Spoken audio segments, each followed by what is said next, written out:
The fact that there will be no more ambassador from South Africa in Israel. No. So Israel has now commented on the xenophobia that's happening in South Africa. I'm going to read the tweet that is coming from Israel's foreign ministry. South Africa loves lecturing on human rights, but its rainbow... One of the leaders of the movement has announced that they would hold marches now every Thursday. And what we saw in at least one part of Johannesburg was that people were not only marching, they were actually going door to door and dragging people from their homes. And so guys, the Israeli government have decided to sue Jacinta and her crew.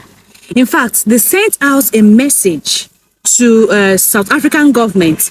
We all know that Israel works with a lot of countries, so they sent out a message to South African government that they will not be needing any of their services. In fact, they will stop giving them aids. A lot is about to happen to South Africa that you guys are not seeing. I'm going to be sharing the video here for you all to watch. Please, as you're watching, kindly share the video, kindly subscribe, kindly turn on your bell notification so you can get notified whenever I post videos like this on my channel. Let's take a look at the videos. They'll be right back. So Israel has now commented on the xenophobia that's happening in South Africa. I'm going to read the tweet that is coming from Israel's foreign ministry. South Africa loves lecturing on human rights, but its rainbow nation is bleeding from violent xenophobia. Instead of taking responsibility, Justice Minister Mamoloko Kubai falls back on the oldest hate. While openly admitting she has no evidence, she desperately spins wild conspiracies to mask government panic over a repeat of 2021. Shameful scapegoating, no accountability. Now, just to give you some context, Mamoloko Kubai is South Africa's Minister of Justice and Constitutional Development, and she gave an interview to Sunday Times basically saying that there could be foreign forces that are involved in destabilizing South Africa through xenophobia. When you really pay attention to the tweet that's coming from Israel's foreign ministry, you can see that it does three jobs at once. Number one, on the surface level, it denies that Israel has got any involvement in the xenophobic protests that are happening across South Africa. The second job that it does, it aims at delegitimizing South Africa, saying that it was once framed as being called a rainbow nation but is now bleeding from violence and xenophobia. The language that's being used is trying to frame South Africa as being hypocritical. The third job that this tweet does, and this is on a really deeper level, is narrative inversion. Forget Israel's potential role in whatever's happening in South Africa. Let's focus on South Africa not being held accountable for the xenophobia in their country. Let's focus on that. Why? Because South Africa took Israel to the ICJ. That's why the tweet opens up saying South Africa lectures the world on human rights, but they can't hold themselves accountable for what's happening in their country. You see, you tend to see that the tweet attempts by all means to really utilize the current situation in South Africa. It is of no surprise that people on X, formerly known as Twitter, are saying, Jacinta, your friends are this side. So now Tampo's saying, and there it is, the sponsors speak. It's got people thinking, what if Israel's part of all of this? What if what we think is organic and is a true representation of the frustration of South Africans is all manufactured? The fact that there will be no more ambassador from South Africa in Israel. No more ambassador. These Jew haters, Zionist haters, Zion bashers from South Africa, these subhuman barbarians who took over the country there more than 25 years ago, these people who caused death rate the highest in the world. Violent death is something in South Africa which happens more than any other place in the world. The same level as Venezuela. I mean, it's outrageous, barbaric. These are people who represent the lowest scum of the earth. They cannot build one bridge. They cannot do anything positive. They can steal properties from the whites. They can kill the whites. They can kill the farmers. There were hundreds of Jews killed in South Africa during this period, by the way, as well.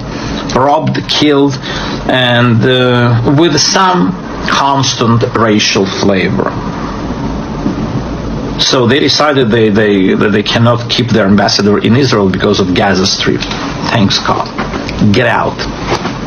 Never come back. All of you. All of you. All of those who support the terrorist organization called the ANC. All of those who support violence, death, degenerates. What they've done to South Africa. Terrible. Terrible. I hope South Africa will become South Africa again. Ons vir Zuid-Afrika.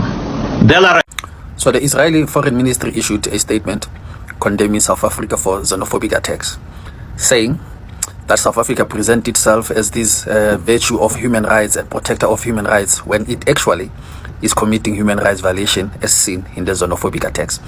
And that everybody is running around and say, you see, we told you that the xenophobic attacks were sponsored by the Israeli government. Well, here's my opinion. We do know that those protests were funded by someone. Is it possible that they were funded by the Israeli government? Possible. And I have mentioned before that this Zulu nationalism movement, for many decades, we know that you can go and fund it and they will go and fight against anybody that you want them to fight, as long as you continue to fund them. Do we have proof that the Israeli government has funded them? No. Do I care that the Israeli government has funded them? No, I don't care that the Israeli government has funded this march and this anti-immigrant protest. This is why I don't care. Let me tell you why I don't care. It was not the Israelis who were running in the streets protesting. It was not the Israelis who were taking people out of their houses and go and ask them if they have papers. It was not the Israelis who were mistreating people who look like them. Who was doing it? We were doing it. So the fact that the Israelis may have paid it, or the fact that the Israelis may use it against South Africa in their fight, based on the case that South Africa has lodged against them, is neither here nor there. We need to take accountability for the fact that we did the things that we did, which were embarrassing. We have done that. Even though many people have called our people out and say, hey, stop doing this thing, it's embarrassing, stop doing these things, you are disgracing us to the world. Our people continue to do it. And even people that we never expected to support such a marches supported them. People like Floyd Eshimabu, people like Jacob Zuma, people that we never thought they will ever support any anti-African movement, they were supporting it. The same people who proclaim themselves to be Pan-African, the same people who proclaim themselves to be pro-black, they were the ones who were supporting attacks on other black people, not the Israelis.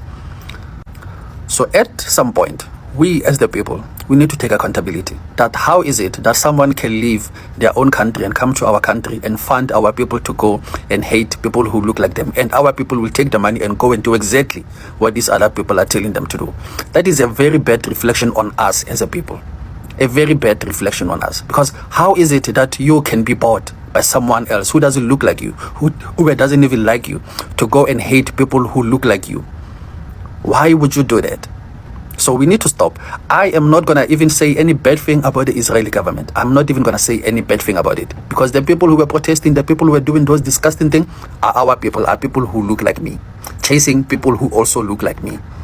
So leave them out of this. We need to take accountability for our lack of morals. We need to do that. And you know what? That Israeli government is right to go and use our behavior against us and go and try to paint us as people who are human rights violation and to violate us, because we are human rights violators. That is what we have done. That is what we are proud to do. That is what the whole world has seen from us, that we are capable of committing the very things that we accuse others of doing. And we have done the very things that we accuse the Israelis of doing against the Palestinians. We have displaced people from their homes, the homes that they have known for decades, and we have displaced them from them. So do we have a right to go and condemn Israel for what they are doing to Palestine? No, we don't. Because we are doing the very same thing to people who look like us for no reason whatsoever. Guys, you see what I'm saying to you guys? A lot is currently happening to South Africa. Their economy is about to crumble. In fact, they're about to go bankrupt, or they're about to go hungry. The economy is about to start looking for where to borrow loan. Very soon they will borrow loan from, is it South Korea? Maybe it is South Korea that is going to come and help them this time around. Because Africans are not even trying to help them. South Korea will come and help South Africa. Yes, and they will pay dearly for it. Guys, let me know what you think in the comment section. Please, as you're watching, if you've not liked this video, please kindly like the video, share the video, and please subscribe to the channel. Thank you for always watching. See you guys in the next one.